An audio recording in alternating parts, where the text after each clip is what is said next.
We're recording? Oh, sorry. Hello, computer cooks. Welcome to the Retro Recipes Kitchen and another appetizer-sized episode of Retro Recipes. Got the wrong t-shirt.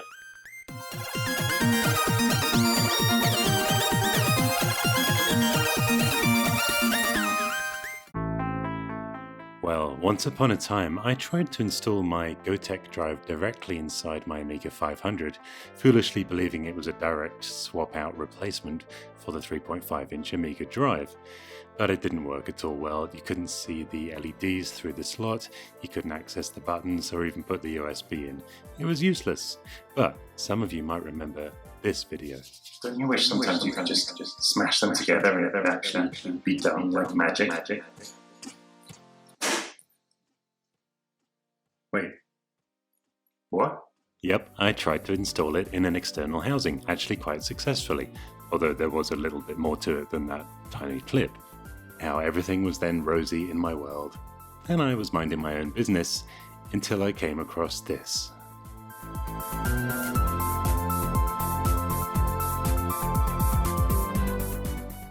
It's a 3D printed Gotek adapter for the Amiga 500. And so, of course, I had to buy it. And as if by magic, here it is. Well, here are all the bits of it. Yeah. Not the best packaging, but I'm going to install this and do a little review of the unit at the same time. And I suppose the review starts with perhaps it's best to use a box instead of bubble wrap. But that's okay. I have some crazy glue and some crazy ideas. So let's get sticking and try not to become one with this 3D printed unit. Now I really like these crazy glue or super glue singles. They're a delicious low-calorie serving and well, they don't dry up, but you still will get it all over you if you are like me. I love that kind of wafer-looking interior that the 3D printing creates. Pretty cool. Check out the description below for where you can buy these ready printed. I don't know what that is.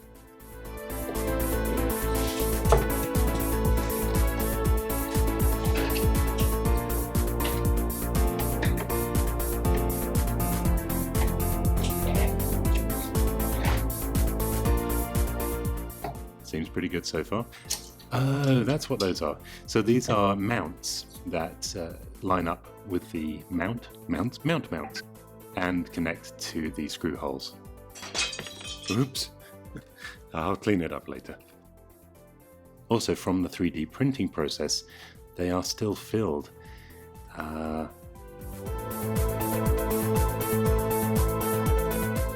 I tried poking at it, I tried screwing through it.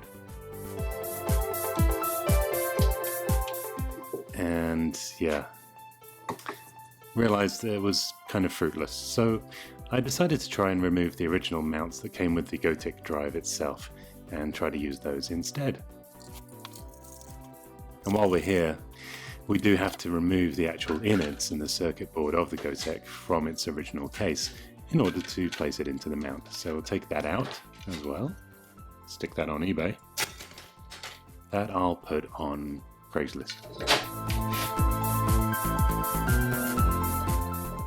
And this is actually pretty simple. It just slots into this hole right there, and that goes into the mounting hole that the original case used. And you can see how the buttons and the USB drive socket line up nicely above the drive eject button. Then all you have to do is pop in the LEDs to this 3D printed hole. Just push it in, it'll just clip, should just clip straight in. Yeah, well, time for Robo Perifractic and his nail file. And after some filing,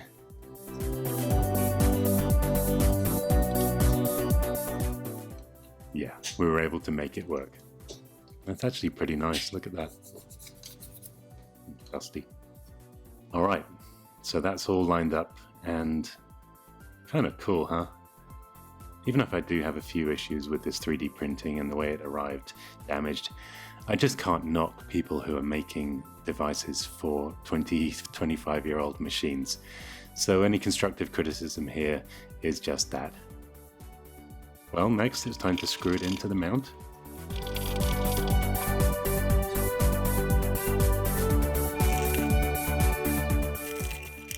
And I was able to unfill those holes using a drill. Oop. But I just couldn't get this screw in here. It took quite a lot of doing. So yeah, be prepared to use pliers, a screwdriver, and a power drill. Easy. We interrupt this broadcast with an important message. Actually, a thank you. Just a big shout out to my Patreons. All of them. I wish I could name you all by name, but there is one that I do need to and do want to name, and that is my latest Patreon. His name is Appiario, and he elected to join my latest Patreon level, which includes an on-camera thank you. But it's hard not to be sincere about these thank yous when people are supporting me doing something that I love, and just to buy a little time away from my regular work to do more of it and give back to you in hopefully some entertaining ways. Appiario shared with me that he says I'd inspired him greatly since he started watching me and a lot of the other people in this great community. And he even went as far as to build an original IBM PC model 5150 using a kit, which has I think about 2,000 solder joints on it. So kudos to you. But anyway, just a real thank you to all of my Patreons, Appiario included, for joining me on this journey. And now back to our regular scheduled programming. Thank you very much, Perifractic there. That's me. Well, time now to place it into the Amiga 500 case. Very nice. Aww.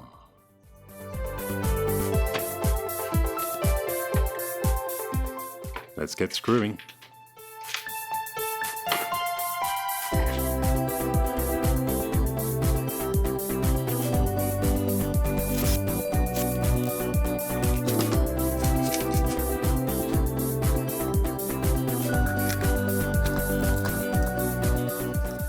Now this one really didn't line up well at all.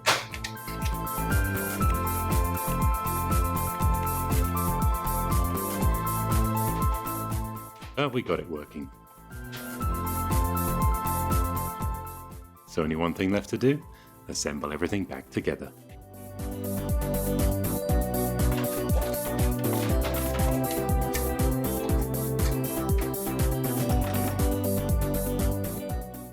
And in goes the power adapter, which I've also connected off the 5-volt line to a case fan, just to keep the Vampire 500 nice and cool. Now this is where I really am running into some problems getting this to clip in fully and the case to close. But, well, after I investigated, it was indeed a case of case closed. I realized it was my fault really. It wasn't particularly well advertised, but this is made for the Amiga 500 case revision A, and I had replaced the top of my case with an Amiga 500 Plus unit, which is case revision B. But using a little watch screwdriver, I was able to get this just to clip in and pop above the line of the case. And although in close-up it looks extremely wobbly, once you screw the case in and take a look from a little further away, it's honestly more than good enough, and better than not having a Gotek drive in there at all. So my verdict? This is an ingredient worth adding to your retro recipe. 3 chips out of 5. You can see the LED display through there. You can pop in your USB easily and access those disk select buttons. Speaking of which, let's select some disks. My favorite, Starglider 2.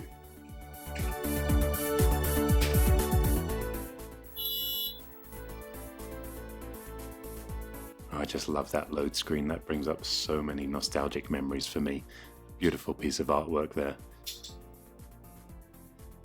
But from the novella, I don't have a novella. Oh, fine. We'll have to downgrade to Starglider 1.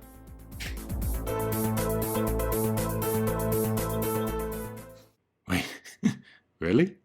Never noticed that before. Remove your program disk now. Okay. Just kidding. Well, let's take things on to manual control now. And if you like this, I hope I can earn a like, a subscription, a comment, and maybe I'll even check out my Patreon too. Until next time, cheerio.